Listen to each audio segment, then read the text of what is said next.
ईरानी embassy में हमला करके इजरायल ने जंग का एक और मोर्चा खोल दिया है। हमले के जवाब में ईरान ने आधी रात इजरायल पर मिसाइलों की बौछार कर दी।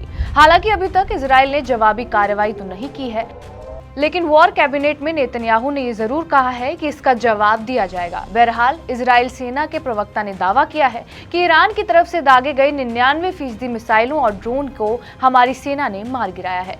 विध्वंसक हमले के कुछ ही घंटों बाद यूनाइटेड नेशन यानी यूएन में ईरान के राजदूत ने कहा है कि यह हमला संयुक्त राष्ट्र चार्टर के अनुच्छेद 51 के तहत किया गया था, जो ईरान को आत्मरक्षा का अधिकार देता है। ये हमला सीरिया में ईरान के वाणिज्यिक दूतावास पर हमले के जवाब में किया गया था।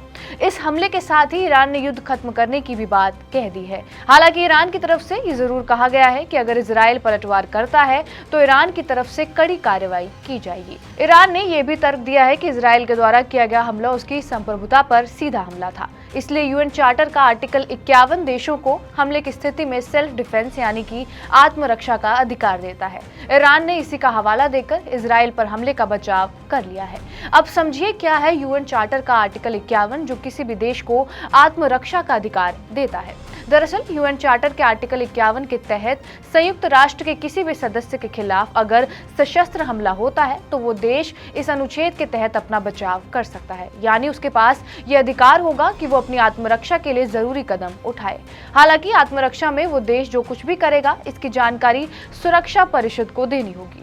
इस दौरान सुरक्षा परिषद के अधिकार और जिम्मेदारी को प्रभावित नहीं किया जाएगा। यूनाइटेड नेशन का आर्टिकल 51 अंतर्राष्ट्रीय शांति और सुरक्षा को बनाए रखने और बहाल करने में भी कारगर सिद्ध होता है। गौरतलब है कि ईरान ने इजरायल पर उस वक्त हमला कर दिया जब आधी दुनिया सो रही थी। रात भर ईरान ने इजरायल पर ताबड़तोड़ हमले किए। ईरान ने इजरायल पर ड्रोन और मिसाइल से 300 से ज्यादा हमले किए। इस दौरान ईरान ने इजरायल की तरफ 185 drone, 110 surface to surface missile, 36 cruise missile दागे।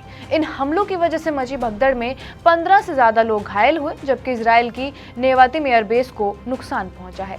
इजरायल पर ईरान के हमले के बाद अमेरिका के राष्ट्रपति जो बाइडेन ने इजरायली पीएम बेंजामिन नेतन्याहू से बात की और सुरक्षा का भरोसा दिया। हालांकि इजरायली मीडिया के हवाले से खबर है कि बाइडेन ने नेतन्याहू को ईरान पर जवाबी कार्रवाई के लिए मना किया है, लेकिन इजरायली वॉर कैबिनेट में ये फैसला लिया गया है कि ईरान पर कड़ी कार्रवाई की जाएगी। हालांकि समय और तारीख ये तय नहीं है।